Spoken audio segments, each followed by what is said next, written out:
Bene, buonasera a tutti, benvenuti all'Ateneo Veneto. Per preparare questo incontro sono andata a rileggermi la biografia di padre Kolbe, che noi ricordiamo ovviamente in primis per il gesto eroico che ha fatto sacrificando la propria vita per sostituirsi a un padre di famiglia che sarebbe stato condannato a morte. Ed è emersa una figura incredibile di un padre che faceva un apostolato militante, che ha girato il mondo, che ha, come dire, compreso in un'epoca in cui non era facile comprendere il potere della comunicazione e di come questa potesse, come dire, essere utile all'apostolato. E quindi sono molto contenta che oggi ricordiamo questa figura. Ringrazio Artemide, ringrazio Gianni De Luigi, il regista, per averci proposto, per proporci questo pezzo teatrale, così come ringrazio Lele Piovene, Chiarastella Seravalle, Fra Francesco Daniel e Daniele Spero, che interverranno ad illustrarci questa figura. Ci sono persone che parlano di amore e di solidarietà e ci sono persone che le testimoniano anche a prezzo della vita. Al delinquente comune che faceva il capoblocco dell'infermeria dei detenuti, che fu quello che fece l'iniezione di acido fenico a padre Kolbe, lui disse: lei non ha capito nulla della vita. L'odio non serve a niente, solo l'amore crea. Ecco, solo l'amore crea è una frase che vorrei consegnarvi, perché in questo mondo in cui sembra che l'odio prevalga e che prevalga la forza, dobbiamo sempre ricordare che è solo l'amore che crea qualcosa. Grazie. Lascio la parola alla Presidente del Club per l'UNESCO. Buona visione. Sarò velocissima, buonasera a tutti. In questa giornata della memoria io sono lieta di rappresentare il Club per l'UNESCO, un club che è impegnato nella promozione dei valori di pace, dialogo interculturale e memoria storica che l'UNESCO ci affida. Questa iniziativa testimonia quanto sia preziosa la collaborazione tra associazioni. Solo unendo le forze possiamo creare momenti di vera condivisione e costruire una comunità più consapevole e solidale. Ringrazio Ateneo Veneto, Artemide e il Comune di Venezia per aver reso possibile questo importante momento di riflessione collettiva. Grazie.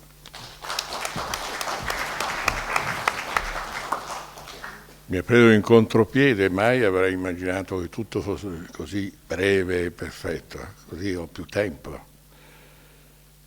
Allora, prima di tutto partirei da questi affreschi che di solito pochi guardano, mentre io ogni volta rimango con lo sguardo verso l'alto, in particolare verso il fondo, dove questo Palma il Giovane presenta questo purgatorio con corpi molto presenti.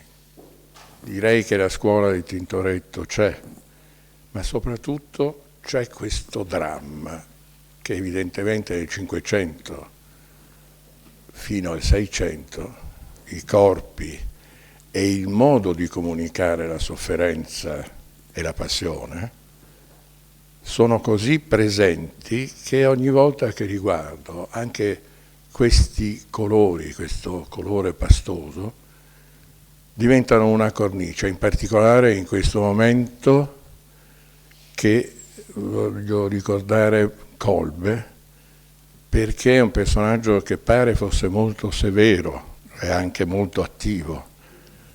Dalla sua giovinezza partecipa alla guerra del 15-18 come soldato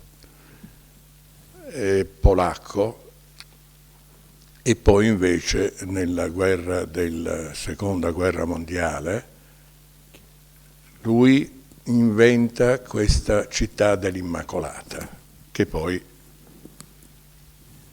fra Francesco e Daniele, spero, daranno con più chiarezza e circostanziando questa figura che non è per niente semplice, come ha detto giustamente la Presidente, cioè è un personaggio importante. Guardando appunto il soffitto e vedendo la Passione, ho pensato che mi pare che noi stiamo vedendo un tempo che non è servito a niente. Questo giorno della memoria, guardandoci intorno quotidianamente, forse non serve a niente. Questa è una domanda, ma a cosa è servito tutto questo tempo di sofferenza? Quando c'è stato un momento di rinascita, un tentativo di rinascita, oggi viene negato dal tempo. L'uomo come parola si è svuotato, è vuoto, mentre l'uomo, e lo sentirete anche nell'interpretazione che io ho voluto mantenere di Kolbe, è il centro, l'uomo e l'amore, l'Immacolata.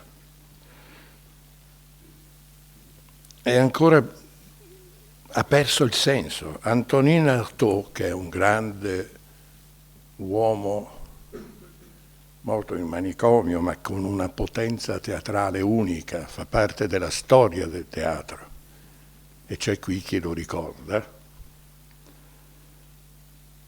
diceva: questo corpo è un uomo.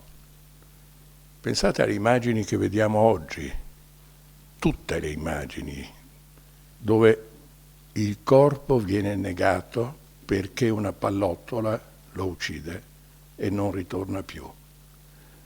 Pensiamo al nostro corpo uomo, l'umano, l'umanità. Secondo me questa riflessione oggi è più che mai necessaria. E Kolbe, per questo ho pensato a Kolbe. Ho pensato che lui cercava una parola ecumenica. Difatti ha scritto, ha creato delle riviste, Il Cavaliere dell'Immacolata, La città dell'Immacolata, proprio perché credeva che la sua milizia dell'Immacolata, quindi in un certo senso riferito a un soldato dell'amore. Ecco, secondo me questo, tutto il corpo è anima, l'anima è corpo. Ripeto, guardate in alto, guardate dietro di me. L'anima è corpo, ci ha insegnato il Cristo. E questo per me è così importante che Kolbe dà il senso della morte e quindi dà la dignità dell'uomo di fronte alla morte, rinunciando lui alla vita, scambiando la sua vita con quella di un padre di famiglia. Per me questo è il centro di tutto, cioè oggi rinunciare alla propria vita per salvare quella dell'altro uomo che aveva chiesto pietà. Allora, credo che sia importante adesso ricordare vicino a Kolbe puoi andare, una grande santa, sono due santi, un santo maschio e un santo femmina, Edith Stein. Edith Stein era una ebrea, adolescente atea, poi ha deciso di diventare cristiana ed ha preso i voti. Questa poesia la voglio dedicare a Kolbe, se ci sente. Ci sente. Ma voglio anche ricordare Edith Stein perché Kolbe, la città dell'Immacolata, l'ha creata a Terezin e ha salvato moltissimi ebrei. E quindi è un giusto, in realtà. Fa parte di quei pochi che hanno dedicato la propria vita alla salvezza degli altri, indipendentemente. Questa poesia devo ringraziare la mia amica Teresa di Pelestrina, che me l'ha regalata, e quando ho letto questa poesia ho pensato proprio che è un ottimo prologo per quello che poi diranno Padre Francesco, Daniele Spero. Grazie. Lasciami, Signore, seguire ciecamente i tuoi sentieri. Non voglio cercare di capire le tue vie. Sono figlia tua. Tu sei il padre della sapienza e sei anche mio padre e mi guidi nella notte. Portami fino a te. Signore, sia fatta la tua volontà. Sono pronta, anche se in questo mondo non appaghi nessuno dei miei desideri. Tu sei il Signore del tempo, il momento ti appartiene, il tuo eterno presente lo voglio fare mio. Realizza ciò che nella tua sapienza prevedi. Se mi chiami all'offerta nel silenzio, aiutami a rispondere. Fa che chiuda gli occhi su tutto ciò che sono, perché morta me stessa, non viva che per te.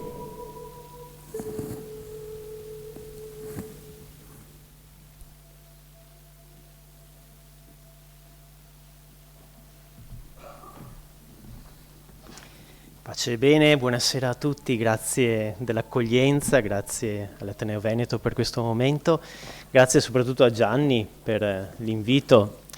Io sono qui soprattutto per amicizia, più per amicizia che per competenze mie, va bene? Lo capirete anche probabilmente. Capirete anche che la semplicità francescana non è solo un modo di dire, ma dopo diventa anche una realtà. Ecco, io vorrei condividere con voi queste mie parole, questa mia introduzione sull'esperienza vissuta da Fra Massimo, Massimiliano, mi piace chiamarlo così, Fra Massimiliano Kolbe. Ecco, vorrei condividere questi miei pensieri lungo due direttive, attraverso uno sguardo che va al passato e uno che così prova anche a orientarsi verso il futuro. Lo sguardo che si volge al passato va a 800 anni fa, giusti 800 anni fa, arriva fino al 1226, anno della morte di San Francesco, e soprattutto anche anno in cui lui conclude il suo cantico, il cantico di Frate Sole, le laudi al Signore, e la conclude questo cantico proprio con la strofa sulla morte. Si legge così in una biografia, nella cosiddetta compilazione di Assisi.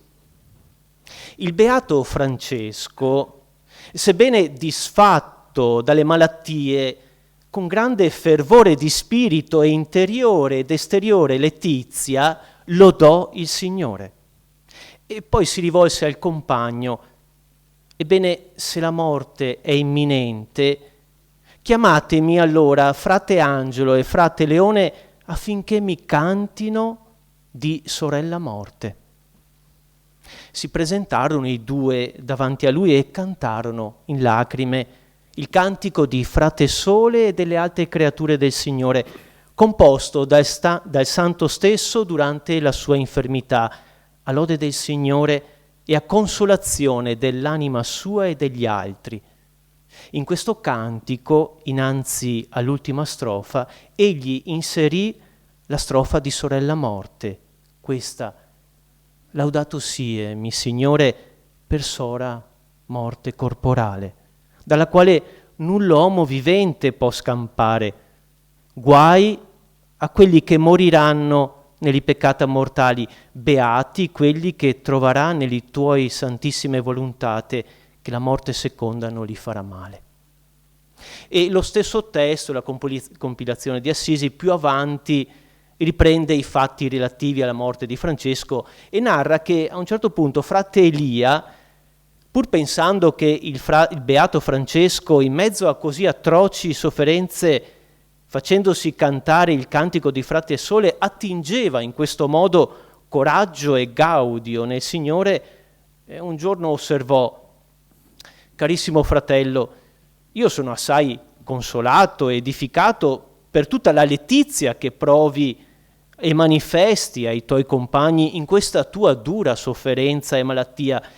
Gli abitanti di questa città ti venerano già come santo, in vita e in morte certamente, però siccome sono convinti che a causa di questa grande e incurabile infermità tra poco hai da morire, sentendo cantare queste laudi potrebbero pensare e dire fra sé: com'è possibile che uno vicino a morte dimostri tanta letizia?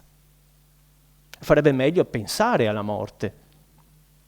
E poi allora Francesco risponde a frate Elia a questa osservazione e più avanti dice appunto: fratello, dice Francesco, lascia che io goda nel Signore e nelle sue laudi in mezzo ai miei dolori, perché con la grazia dello Spirito Santo sono così strettamente unito al mio Signore che per sua misericordia posso ben gioire nell'Altissimo.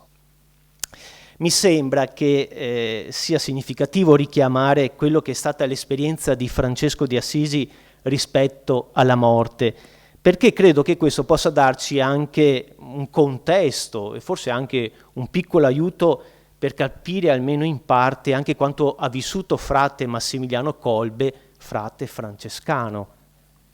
A frate Elia e ad altri che gli sono lì vicini, che sentono in un certo senso un disagio, se non addirittura uno scandalo, nel modo in cui Francesco si sta approcciando alla morte, ecco, Francesco agli occhi dei presenti, a detta di frate Elia, si avvicina a quell'evento in maniera un po' troppo scanzonata, un po' troppo, in maniera troppo abbaldanzosa e quindi anche forse superficiale. Sotto sotto frate Elia sembra quasi dire a Francesco: ma hai fatto un po' il personaggio tutta la vita, insomma, sei sempre stato così teatrale, ma non è che almeno avvicinandoti alla morte riesci a recuperare un po' di serietà, non è che riesci a recuperare un po' di compostezza, non pensi che la morte sia un fatto grave, impegnativo, che non sia un momento tragico e drammatico da vivere magari nel timore, se non nella soggezione o addirittura anche nel turbamento. E invece Francesco vive la morte come un incontro con qualcosa di caro e di prezioso, come care e preziose gli sono anche tutte le creature che Dio gli ha messo lungo la vita, come caro gli è il sole, la luna, le stelle, il vento. L'incontro con la morte è un incontro che San Francesco vuole che sia segnato dalla letizia e dalla pace. Due caratteristiche che insieme alla gratitudine sono la peculiarità, a mio parere, di una persona che è francescana, ciò che fanno di una persona un francescano. Allora queste dimensioni, la letizia, la pace, la gratitudine, sono il frutto di un lungo cammino di riconciliazione che Francesco ha vissuto, soprattutto nell'ultima parte della sua vita, della sua esistenza. Francesco, ammalato e segnato dal dolore, nell'intimo prova gioia, nell'intimo prova pace, prova gratitudine, perché è un uomo profondamente riconciliato con gli altri, con Dio e con se stesso e anche con la realtà. E quindi canta e vuole che si canti davanti alla morte, perché vuole scegliere come vivere la morte, vuole dare il suo senso, il suo significato a quell'evento ineluttabile. È come se dicesse, lo voglio vivere, scelgo di vivere questo fatto da uomo riconciliato. Lo voglio vivere nella pace, nella gratitudine, e attraverso il mio esempio vorrei che anche gli altri si riconciliassero con la vita e con la morte. Francesco allora vuole proprio offrire a se stesso e agli altri una via alternativa rispetto alla paura e all'angoscia, rispetto anche alla rimozione e al rifiuto, se non anche il congelamento del pensiero, dei sentimenti che si prova di fronte alla fine della vita e magari anche di fronte alla malattia. È la via della fiducia e del ritorno a quell'amore che è all'origine di tutto. Ed è una scelta da parte di Francesco, è una scelta sua di porsi davanti alla morte così. Allora mi sembra che all'origine della scelta di Padre Kolbe ci possa essere proprio questa visione francescana della vita, questa visione francescana anche della morte. Anche Fra Massimiliano sceglie come vivere la morte, vuole dare il suo senso e il suo significato a quell'evento a un certo punto inevitabile. E come San Francesco, Padre Kolbe sceglie la via della pace e della gratitudine, perché è un uomo profondamente riconciliato. Io non vorrei leggere la sua scelta come un fatto eroico, va bene? Non è un fatto eroico, possiamo anche dircelo. Pur nella sua straordinarietà, io non vorrei usare questa espressione per spiegare la sua scelta, ma vorrei leggere il suo gesto come la conseguenza della sua visione francescana, ripeto, della vita. Come è stato detto, lui in quel momento lì pronuncia questa parola: solo l'amore crea. E l'amore genera vita. E si può amare e si può portare vita in un lager. Si può amare, si può generare vita lì nel bunker della fame che deve far morire. E si può amare e si può generare vita nel lager perché si è fatto pace con se stessi, si è fatto pace anche con gli altri, con quelli che magari vengono indicati come i nemici, si è fatto pace con Dio, che si può anche accusare perché non hai evitato tutto questo. E si può amare e si può portare vita in un lager perché si è riconciliati con la realtà, anche con la realtà più drammatica, che può cambiare proprio grazie a scelte di amore e di vita. Allora credo che Padre Kolbe possa scegliere di morire al posto di quel padre di famiglia, non perché da religioso, da sacerdote deve rispondere a un dovere di Dio, deve rispondere a un suo imperativo morale che si porta dentro. Da cristiano vuoi che non faccia questo gesto eroico? Ma perché si mette nei panni di quel padre di famiglia e sente tutto il dolore e tutta l'angoscia che prova quella persona. E dice: me ne faccio carico io di questo peso, provo a farne carico io, al posto tuo. Non voglio solo starti vicino, consolarti, dirti delle parole di consolazione, ma porto io quel peso, perché io sento quello che provi e quello che stai vivendo. Ed è a partire da questo che Padre Kolbe sente che può vivere l'esperienza della morte come San Francesco, appunto, nella letizia, nella pace e nella gratitudine, che è forse il gesto più grande di resistenza che si possa fare nei confronti dell'odio e della violenza e anche della guerra. Allora a me sembra che qui ci sia il superamento di quello che è la radice poi di ogni odio, di ogni violenza, di ogni guerra, che è il superamento della dittatura dell'io, dell'ego. Nella scelta di Padre Kolbe c'è la volontà di rompere le catene dell'essere autocentrato, è uscire da se stessi per mettersi nei panni dell'altro. E da qui allora forse parte, ecco, concludo, lo sguardo che noi potremmo anche dare al futuro, di cui parlavo appunto all'inizio, perché noi dovremmo forse far nostro questo testimone di Padre Kolbe e poterlo consegnare anche alle generazioni di oggi. Non dovremmo lasciar cadere la sua capacità di empatia, perché si tratta di questo. Quella capacità di empatia che muove poi la sua scelta e che appunto fa in modo che di farsi carico del peso dell'altro. E questo forse dovremmo anche consegnare ai giovani di oggi, perché credo che ne abbiano estremamente bisogno. Di fronte al ricordo di Padre Kolbe dovrebbero risuonare in noi forse queste parole: vai oltre te stesso, la vita è di più, tu sei di più. Non esisti solo tu, esiste anche l'altro, quello che ti sta accanto. E tu hai senso proprio perché superi te stesso per metterti nei panni dell'altro, quando appunto vai al di là di te, proprio a favore e per il bene dell'altro. Lì tu acquisti senso, forse.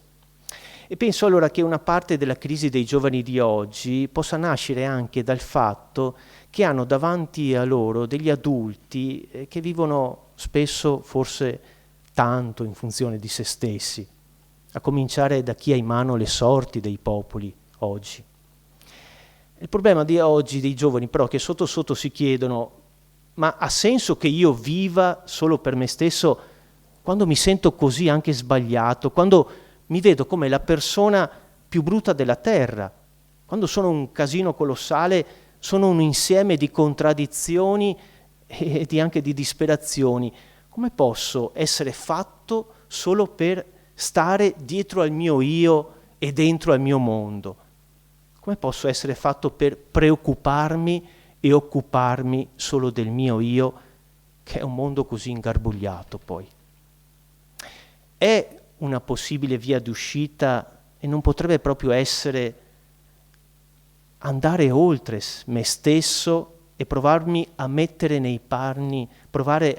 nei panni dell'altro, magari anche affrontando la morte a nome dell'altro, portando il peso io della morte a nome dell'altro, però portandola da persona riconciliata, da persona che sente di poter vivere l'incontro con sorella morte nella letizia, nella pace, nella gratitudine.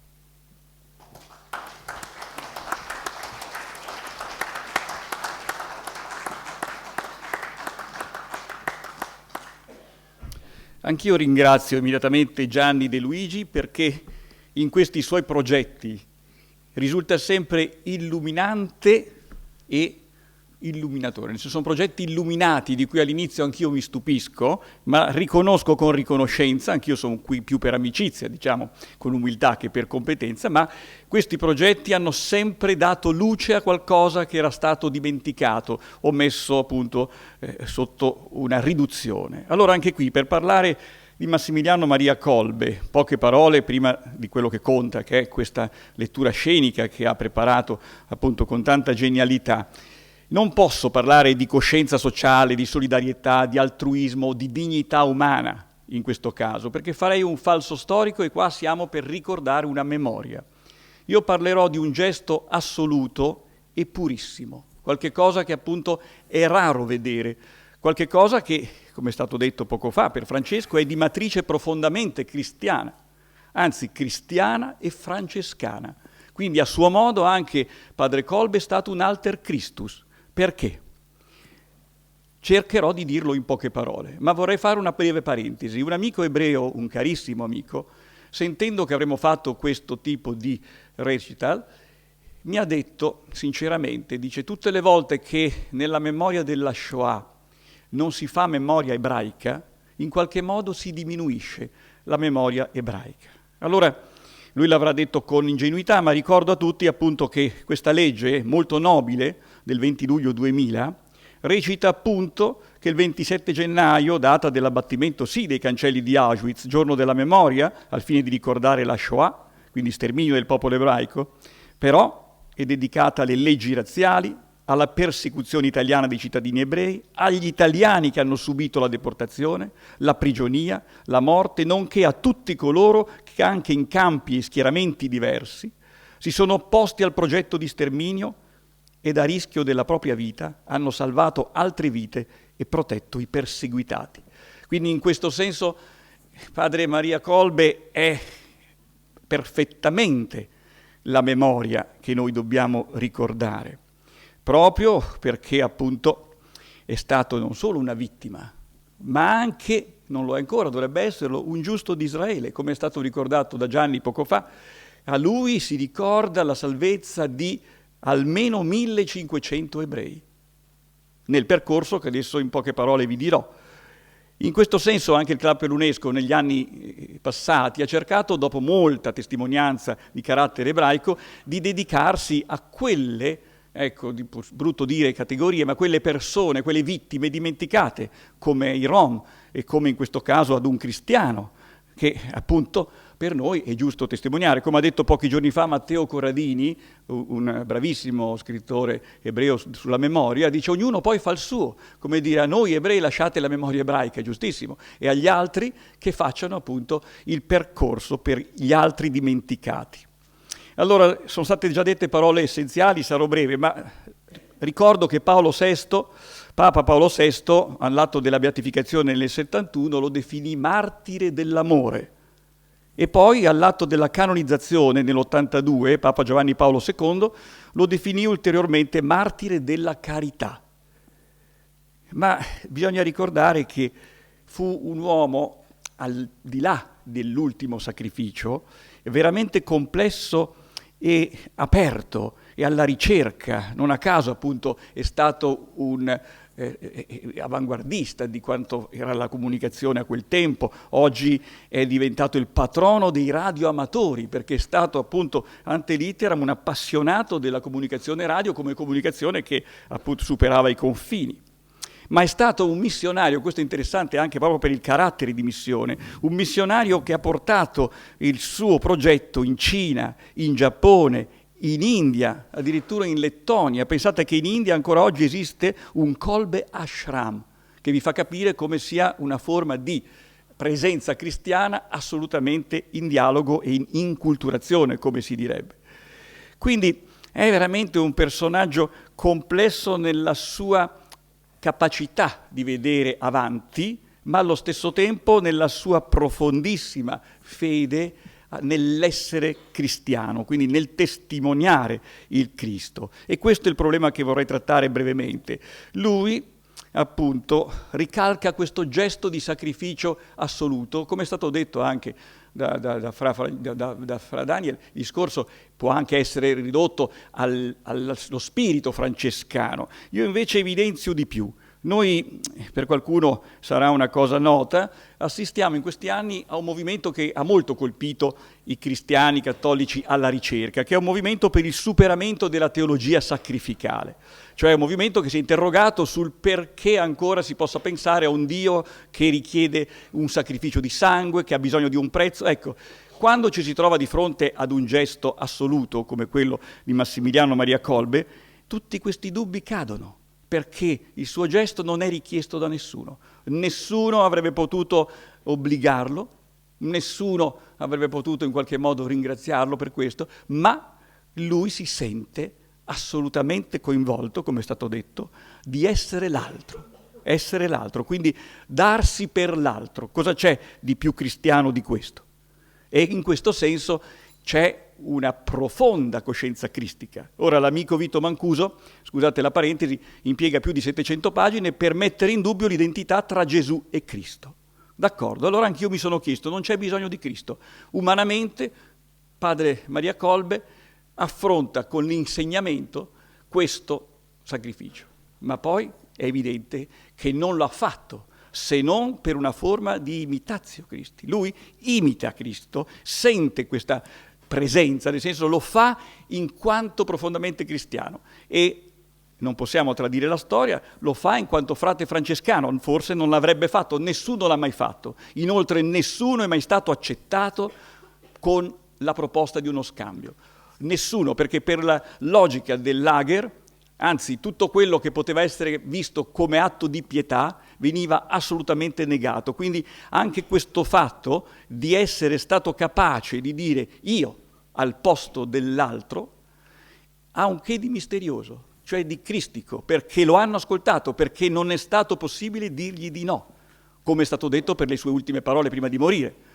Ha detto: non avete capito, solo l'amore crea. E lui ha creato questo gesto altissimo. E quindi non c'è bisogno di dimostrare. Ci sono azioni, come nella stessa vita di Cristo si può capire, che superano la sola umanità, che hanno un ritorno per la loro cristicità, per la loro, potremmo dire, evidenza superiore.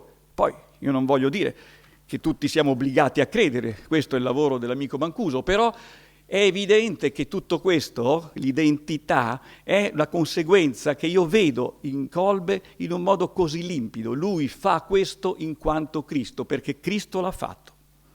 Molti anni fa una carissima amica, tornando da Firenze, mi disse: ho trovato questo pensiero sublime inciso in una delle colonne degli Uffizi.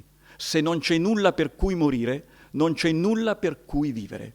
Mi ci sono voluti 40 anni, perché non l'ho cercato con i sistemi che allora non esistevano, per scoprire un giorno, fortunatamente, che questo pensiero è di Martin Luther King, cioè di qualcuno che ha vissuto il suo pensiero, di qualcuno che è morto perché credeva nel suo pensiero e quindi in un sogno. Quindi capite la grandezza di questo gesto, in qualche modo mette in pace anche tanti nostri cavilli e dubbi astratti, teologicamente appunto teorici. E poi, come è stato ricordato anche da Gianni, questa profonda devozione mariana l'ha portato a costruire delle opere immense. La sua rivista, a proposito di comunicazione, Il Cavaliere dell'Immacolata, è partita con 5.000 copie per arrivare in 10 anni a 1 milione di copie. Il suo convento, la Città di Maria o proprietà dell'Immacolata letteralmente, era una sorta di città in cui vivevano ed erano accolti 1000 frati, ma non solo. È stato uno dei più grandi conventi al mondo, dove trovavano posto molti rifugiati ed ebrei che lui appunto ha nascosto. Ed è per questo che è stato imprigionato una volta, arrestato nel 1939, liberato dopo poco, ma poi, a causa di questa sua azione appunto di rifugio, di giusto, di protezione degli ebrei, è stato riarrestato, rincarcerato nel 1941 per essere poi deportato e in poco appunto morire. Ma la sua tenacia non ha permesso di morire nel bunker della fame come normalmente in pochi giorni si moriva. La fede che lo ha sostenuto, ecco un altro gesto profondamente cristico, lo ha tenuto in vita. Cioè gli aguzzini non sono riusciti ad uccidere la grandezza dello spirito, hanno dovuto fargli un'iniezione perché la sua forza non soltanto lo ha tenuto in vita al di là del cibo, e questo sappiamo anche gandianamente, conosciamo, è possibile, bisogna essere però capaci di questa potenza, di questa capacità spirituale e appunto di consapevolezza, ma era riuscito anche a dare forza e coraggio ai prigionieri che erano con lui, certamente morti prima, ma incoraggiati da questa sua fede, da questa sua tenacia. Quindi quest'opera che adesso ascolteremo è come un canto che noi abbiamo voluto ricordare. Gianni ha avuto questa genialità di recuperare, perché molto è stato scritto, è stato detto su padre Massimiliano Maria Kolbe, ma non è mai sufficiente, perché oggi, soprattutto oggi, in questa difficoltà di poter credere in qualcosa, in questo relativismo molto, appunto è stato detto anche questo, incentrato sul proprio ego, questo superamento, no? Spogliazione totale della persona verso l'altro, è l'atto più puro che si possa immaginare, è l'atto più cristico. Ecco che, appunto, in punta di piedi, anche padre Kolbe può essere francescanamente l'alter Christus che per tutti noi è stato Francesco. Grazie.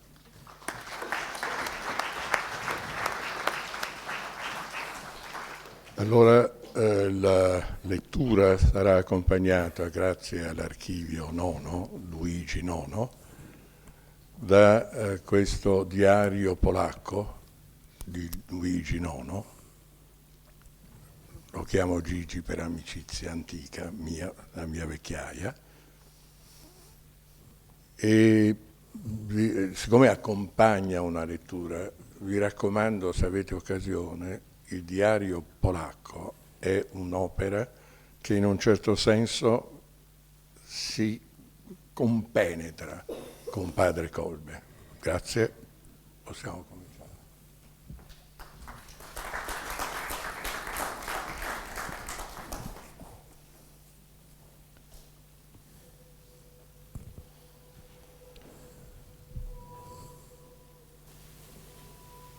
Padre Kolbe, frate minore conventuale morto nel campo di concentramento di Auschwitz il 14 agosto 1941, amava definirsi missionario della penna, ma non scrisse alcun libro. Padre Kolbe aveva capito che le idee, i valori, la verità viaggiano sulle ali della comunicazione e la società ha nuovi strumenti per divulgare il pensiero. Di lui abbiamo numerosi articoli pubblicati sulle riviste da lui fondate, lettere ai superiori, ai confratelli, ad amici o persone che conosceva. Dotato di una brillante intelligenza, Padre Kolbe si appassionò allo studio della filosofia e della teologia, ma si interessava anche di scienza. La sua vita di fede fu arricchita dal suo innato dono di sottile ragionatore. Fu un uomo di solida fede. Credere, per Padre Kolbe, non significò mortificare, ma potenziare, arricchire la ragione.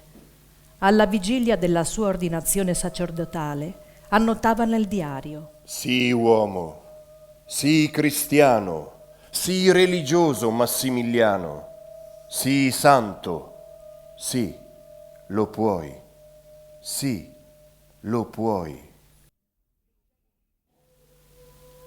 Leggendo gli scritti di Padre Kolbe, ci si imbatte sulla lucida razionalità dell'uomo, nella solida fede del cristiano, nell'autenticità del francescano. Sostanza e luce del suo apostolato è Maria Immacolata, la Madre di Dio. Il 25 marzo 1936, festa dell'Annunciazione, Padre Kolbe scriveva una lettera alla Madre Maria. Questo nostro tempo è l'era dell'Immacolata, o come dicono altri dello Spirito Santo. Il serpente, ovvero il male, solleva la sua testa in tutto il mondo, ma l'Immacolata gliela schiaccerà. Egli, però, non cesserà di stare in agguato per porre insidie al suo piede. Padre Kolbe era persuaso che la nostra è l'era dell'Immacolata. Ne vedeva segni sicuri, come la proclamazione nel 1854 del dogma dell'Immacolata Concezione. Le apparizioni di Lourdes e prima ancora le apparizioni dell'Immacolata Caterina Labouré con la conseguente coniazione della medaglia miracolosa. L'ordine religioso, cui Padre Kolbe apparteneva, si era battuto per secoli perché fosse riconosciuto il dogma dell'Immacolata Concezione. Anche per questo egli ripeteva: Ora si apre una seconda pagina della nostra storia, una fase nuova del nostro apostolato di francescani, quella di seminare questa verità nei cuori di tutti gli uomini che vivono e vivranno fino alla fine dei tempi. Dobbiamo far accettare l'Immacolata agli uomini affinché innalzi in essi il trono del Figlio suo, li trascini a conoscere e seguire sempre più Gesù.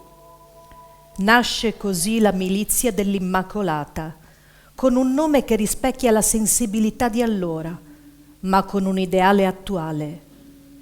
Padre Kolbe e l'Immacolata.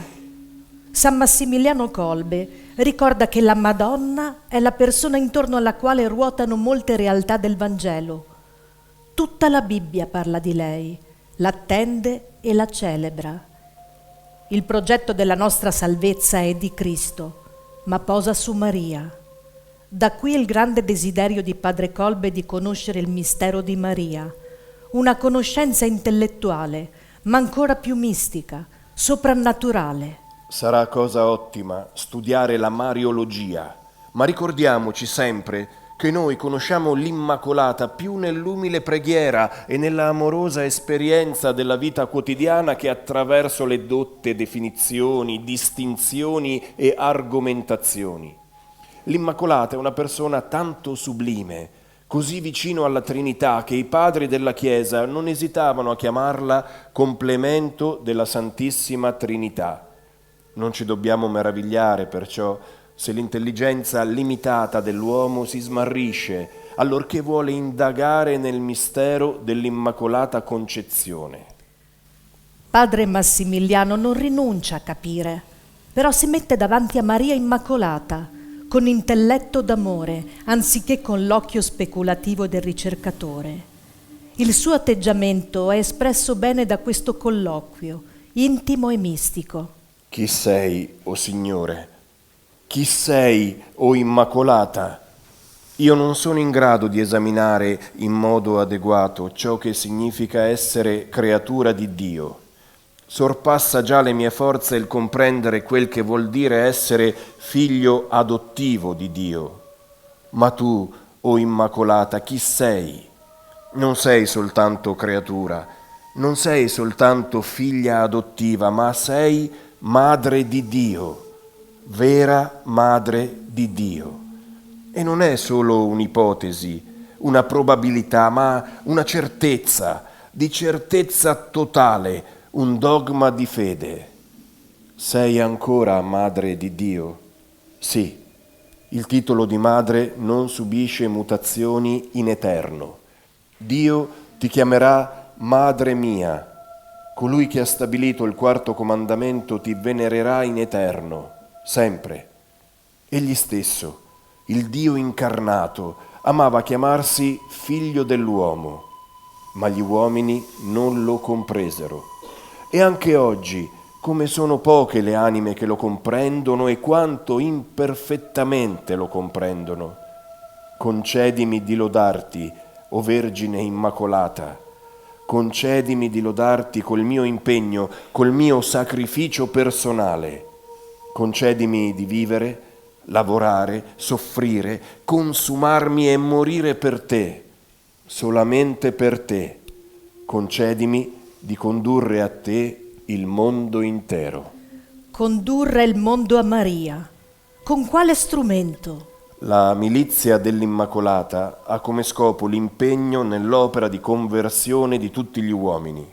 La prima condizione essenziale per agire in essa è di consacrarsi totalmente all'Immacolata come strumenti nelle sue mani. L'uomo.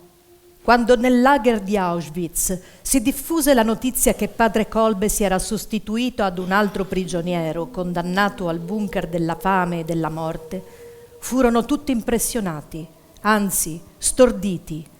Laddove l'uomo era stato umiliato come non mai, laddove si lottava per le bucce di patata, egli riaffermava il valore dell'uomo, un valore che afferma anche laicamente. In un opuscolo pubblicato in Giappone aveva scritto: Uomo, sei veramente grande. A buon diritto ti senti superiore alle creature irragionevoli che ti circondano, alle pietre, ai fiori, agli animali. Con orgoglio tu guardi un aereo che sta planando. Ti accorgi di essere capace di riflettere su te stesso per sapere chi sei. Hai la facoltà di ragionare, hai la libertà della volontà. Sei libero, sei veramente grande. L'uomo è grande perché è libero. È grande soprattutto perché viene da Dio. Uomo, hai mai pensato da dove vieni? Tu vieni da Dio, perfezione senza limiti, sconfinata, eterna. È Lui che ti ha creato a sua immagine e somiglianza. Tu ami l'opera delle tue mani. Ugualmente Dio ama le sue creature. E sai che quanto più un'opera è perfetta, quanto più grande la somiglianza con colui che l'ha realizzata, tanto più questi l'ama. Ecco il motivo per cui l'amore dei genitori per i figli supera qualsiasi altro amore. Amare la propria opera, infatti, è pure un atto divino, è una somiglianza con Dio. Tu vieni da Dio, Dio ti ama, sei grande.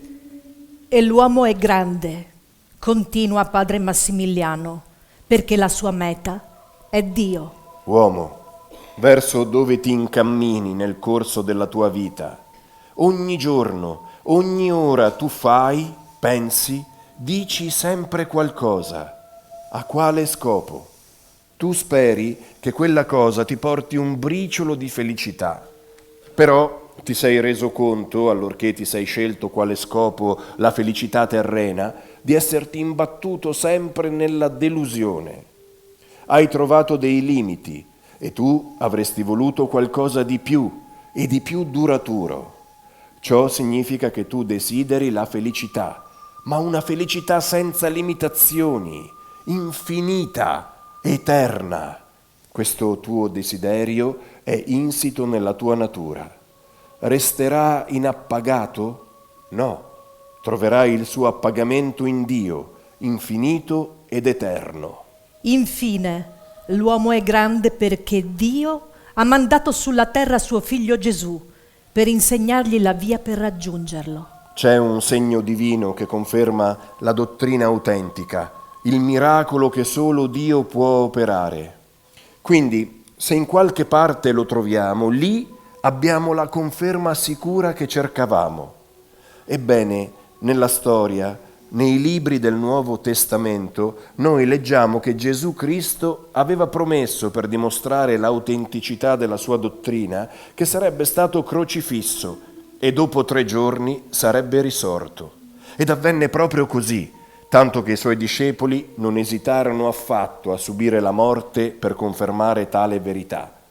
Ciò che egli ha insegnato dunque deve essere la verità, la via per arrivare a Dio, infinito ed eterno, alla felicità totale. Dio ci ama.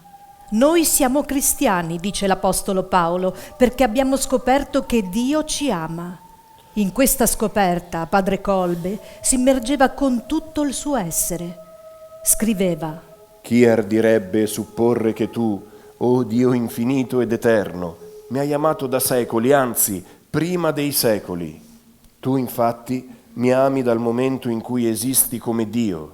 Di conseguenza mi hai amato e mi amerai sempre. Benché io non esistessi ancora, tu mi amavi già.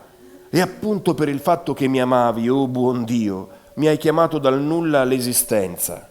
Per me hai creato i cieli disseminati di stelle. Per me la terra, i mari, i monti, i fiumi e tante cose belle che vi sono sulla terra. Ma questo non bastava per mostrarmi da vicino che mi amavi con tanta tenerezza. Sei sceso dal paradiso su questa terra infangata e piena di lacrime. Hai condotto una vita in mezzo alla povertà, alle fatiche, alle sofferenze e infine, disprezzato e deriso, hai voluto essere sospeso tra i tormenti su un turpe patibolo in mezzo a 2 canaglie. Oh Dio d'amore, mi hai redento in questo modo terribile ma generoso. Per padre Kolbe, l'amore di Gesù continua a manifestarsi mediante 3 grandi doni che ci ha lasciato: l'Eucarestia, suo corpo e sangue, l'Immacolata, sua madre, il Papa, segno visibile dell'unità e unicità della Chiesa. Gesù, tu non hai voluto che io mi dovessi nutrire unicamente dei ricordi del tuo smisurato amore. Sei rimasto su questa terra nel sacramento dell'Eucaristia. Ora vieni a me e ti unisci strettamente a me sotto forma di nutrimento. Il tuo sangue ora scorre già nel sangue mio. La tua anima, o Dio incarnato, compenetra la mia anima, le dà forza e la nutre. Il secondo grande dono di Dio è Maria Immacolata.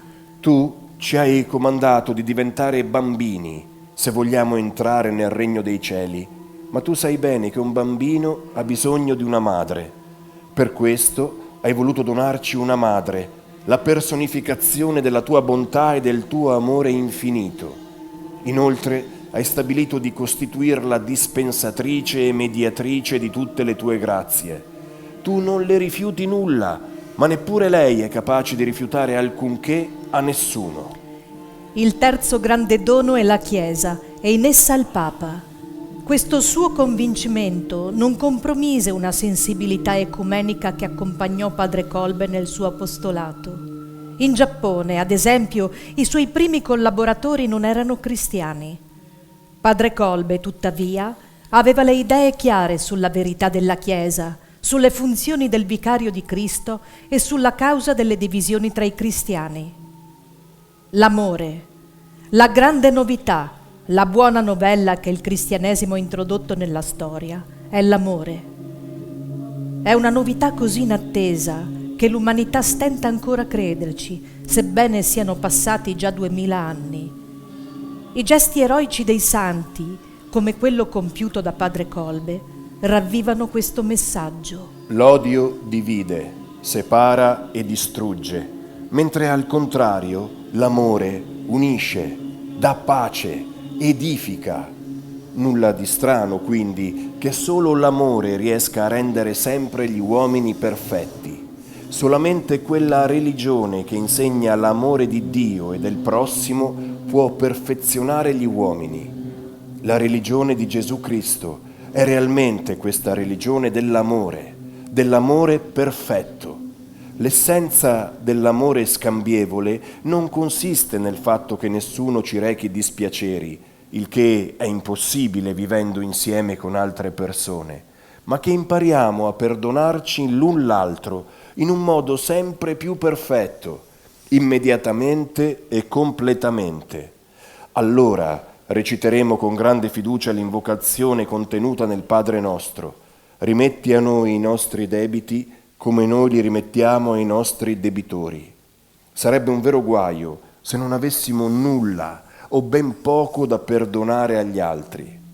Il sacrificio di Gesù sulla croce, quando invoca suo Padre di non abbandonarlo, è il vertice dell'amore. Senza sacrificio non c'è amore. Il peccato. L'uomo è grande perché è libero, ripeteva San Massimiliano, ma la libertà ci fa simili a Dio e può essere anche uno strumento per allontanarci da Lui. Il peccato non è altro che un abuso della libertà donataci. Spesso qualcuno mi chiede: secondo lei chi di noi andrà in paradiso? E io gli rispondo: solamente chi lo vorrà. Io credo che camminino verso la dannazione eterna solamente quanti vogliono andarci. Penso sia necessario sopportare più amarezza e delusioni e solitudini per andare all'inferno che per meritarsi il paradiso. Pensiamoci bene. Non credete che ciascuno di noi, in base alla propria scelta, abbia già in questo mondo un assaggio del paradiso o dell'inferno? A più riprese padre Kolbe mette in guardia quanti credono che sia sufficiente decidere una volta per tutte, invece di dover usare ogni giorno la libertà di scegliere da che parte stare. Ho conosciuto giovani che amavano a suo modo l'Immacolata, ma poi hanno imboccato un'altra strada. Cosa è avvenuto dunque? Noi possediamo il libero arbitrio. Né Dio né l'Immacolata vogliono forzare e limitare la nostra volontà. Dunque, se noi vogliamo, possiamo abbandonare Dio ad ogni istante, possiamo perderci per sempre. È una tremenda verità. I mass media. Padre Kolbe era convinto che per portare la buona novella, per parlare di Dio e dell'Immacolata, si dovessero usare tutti i mezzi forniti dalla tecnica. Concentrò dunque il suo lavoro sui mass media. Fondò giornali in Polonia e in Giappone. Aprì una radio. In Giappone si qualificò missionario della penna. Un missionario della penna non calcola i propri risultati dalla quantità di battesimi amministrati. Ci tiene invece ad essere un educatore delle masse, a formare l'opinione pubblica, ad attenuare l'avversione nei confronti del cattolicesimo, a chiarire e lentamente rimuovere dalle menti prevenzioni e obiezioni inveterate. Il nostro compito di missionari della penna è di predisporre ad una graduale lealtà nei confronti della Chiesa e col tempo ad una certa simpatia, alla fiducia, infine al desiderio di conoscere più a fondo la religione.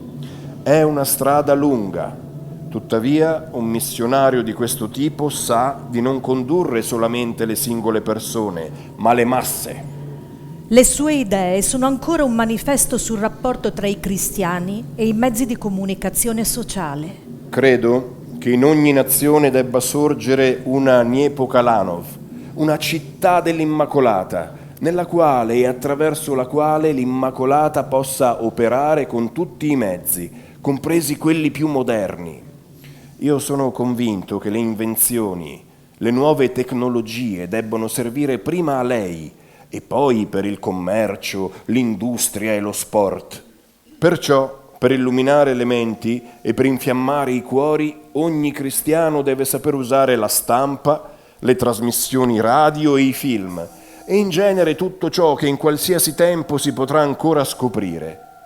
Mi sembra indispensabile che i cristiani, e in particolare quanti lavorano con la penna, con il microfono, con la macchina da presa, si spargano fuori dal proprio recinto e viaggino, si avvicinino personalmente alle anime e al loro ritorno conoscano meglio che cosa e come si debba scrivere in quel preciso momento, per quel dato paese e per quella data regione. Il suo apostolato cresce, diventa sempre più grande e incisivo e lo rende una delle persone più influenti in Polonia.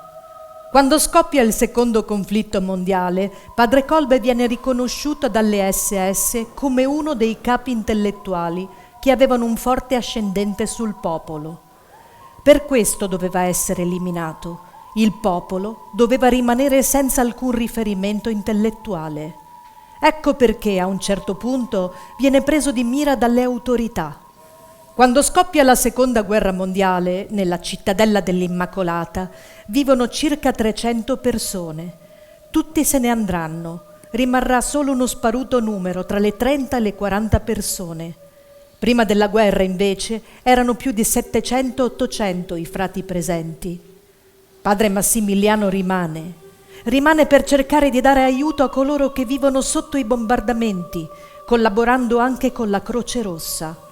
Aveva trasformato la cittadella dell'Immacolata in una sorta di fortino della carità. Ma arrivano le SS. A un certo punto requisirono tutto, cacciarono tutti e padre Kolbe con i suoi confratelli vennero arrestati. Era il 1939, quando per la prima volta vengono deportati. Dopo alcuni mesi di prigionia, padre Kolbe e i suoi confratelli vengono rilasciati. Massimiliano continua il suo apostolato, riesce a ottenere il permesso di stampare il suo giornale con una tiratura di 120.000 copie. Può fare solo questo, ma è già molto. Tuttavia, proprio questo suo impegno lo mette nuovamente in pericolo. Anche i confratelli lo avvertono, gli dicono di stare attento perché sicuramente lo stanno cercando per eliminarlo. E così accade. È il 17 febbraio 1941. Padre Massimiliano viene arrestato per la seconda volta, insieme ad altri 4 confratelli. Da febbraio a maggio vivono questa nuova prigionia, poi vengono trasferiti nel campo di concentramento ed è proprio lì che padre Kolbe riceve questo numero, 16670. Massimiliano è ormai molto malato, eppure tenta di dare coraggio agli altri, di farli pregare. Chi lo incontra nel campo di concentramento lo sente ripetere continuamente: bisogna avere speranza, mettetevi nelle mani dell'Immacolata, fidatevi del Signore. Incoraggiava i prigionieri più provati, soprattutto quelli che avevano più paura, e correva a dare conforto ai moribondi. Poi accadde un fatto terribile. Tra il 28 luglio e il 1 agosto, il comandante del campo ordina una rappresaglia. Uno dei detenuti mandati a lavorare è riuscito a sfuggire al controllo delle guardie. Avevano tentato in tutti i modi di riprenderlo, ma senza riuscirci. La legge del campo di concentramento era inesorabile. Quando uno fuggiva, 10 dovevano morire. Poiché il prigioniero non era stato catturato, il comandante del campo si reca al blocco 14, dove si trova anche padre Massimiliano Kolbe, e sceglie a caso 10 detenuti. Tra questi c'è un uomo di nome Francesco. Quando sente pronunciare il suo nome e capisce di essere condannato a morte, scoppia in pianto. Disperato, comincia a gridare che ha moglie e figli e non vuole morire. Accadde allora qualcosa di straordinario. Padre Kolbe fa un passo avanti. Viene subito picchiato perché uscire dalla fila non era consentito. Gli chiedono chi sia. Sono un sacerdote cattolico e vorrei prendere il posto di questo prigioniero. Gli domandano perché voglia farlo. Io non ho famiglia, lui invece ha moglie e figli. Posso morire io al posto suo. In realtà, davanti a un gesto di simile insubordinazione, le guardie avrebbero potuto uccidere sia lui sia l'altro prigioniero. Invece accade l'impensabile. Acconsentono allo scambio. Francesco viene liberato. Massimiliano viene rinchiuso nel famigerato blocco 11, insieme agli altri condannati, senza cibo né acqua, fino alla morte. Uno dei sopravvissuti racconterà che, quando seppe che un uomo si era offerto di morire al posto di un altro, gli sembrava di sognare. Non riusciva a crederci. Qualcuno aveva deciso di morire volontariamente. Ed era padre Kolbe. I testimoni raccontano che i nazisti pensavano di fargli uno spregio. In realtà avevano realizzato il sogno di tutta la sua vita, offrire se stesso come Gesù offre se stesso per un amico, dare tutto per il Vangelo. Ecco chi era questo grande santo. Fu uno dei pochi a resistere a lungo alla tortura della fame e della sete, ma non doveva sopravvivere. Per questo gli praticarono un'iniezione letale. Da cristiani potremmo porci la stessa domanda che ci poniamo davanti a Gesù in croce. Perché il Padre non interviene? Perché permette che il Figlio soffra? Citando Guareschi in Don Camillo e Peppone, certa gente non muore, nemmeno se lo ammazzi. Uno così non muore. Possono anche provare ad ammazzarlo, ma una vita così, una testimonianza così, resta. Lascia, o Signore, che il tuo servo vada in pace, secondo la tua parola. Vergine Immacolata, accoglimi, ma prima dammi ancora vita e forza, perché altri possano vivere. Allontana da me l'odio in quest'ultimo tempo terrestre. Fin da bambino mi hai preso per mano e io sono tuo. Ho camminato 47 anni e ora sto per vederti. Questa notte che non avrà mattino è la mia confessione. Non c'è sacerdote, sei tu la mia assoluzione. Rivedo la casa di Pabianice, il telaio nella stanza grande, la spola che corre, mia madre, mio padre, i fratelli, Francesco, il maggiore, Giuseppe, l'ultimo arrivato, tutti sulla via francescana. Da bambino ti vidi sull'altarino dietro la tenda e da allora ho portato la corona bianca aspettando quella rossa del martirio. Fui ostinato, madre. Pensai alle armi degli uomini, alla disciplina, alla patria da difendere. Credevo che la libertà si conquistasse così. Tu mi insegnasti che più forti sono le armi di Cristo, che più potente di ogni esercito è la fedeltà a te.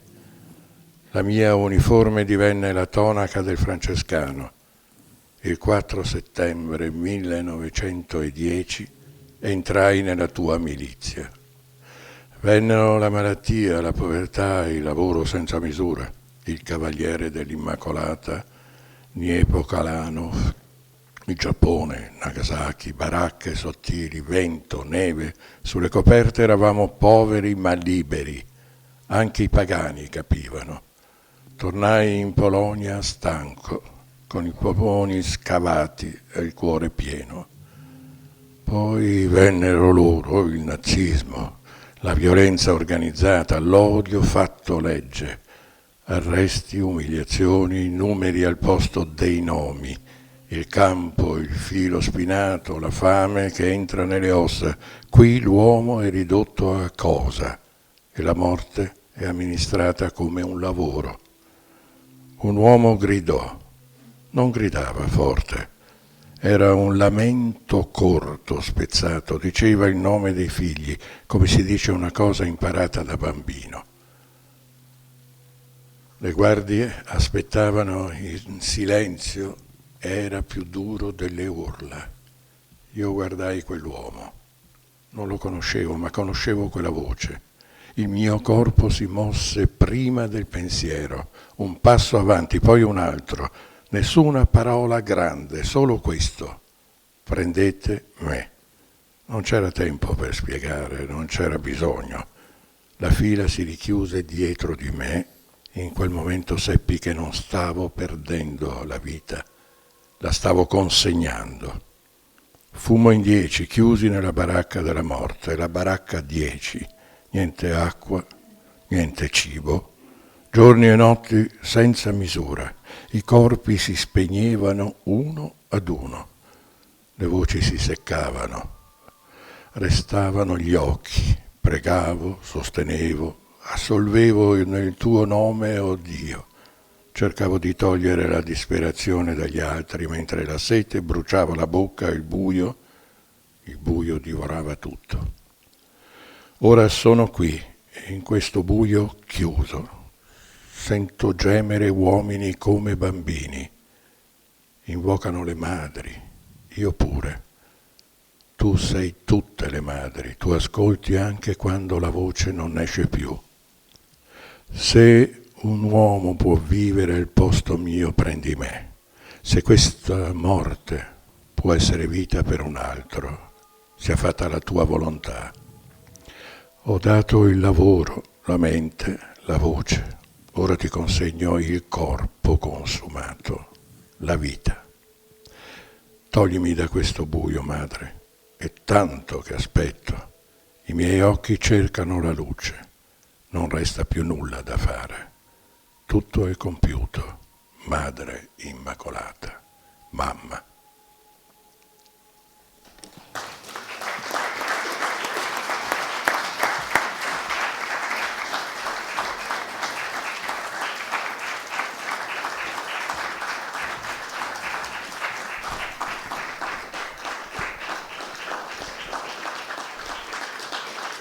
Grazie, grazie.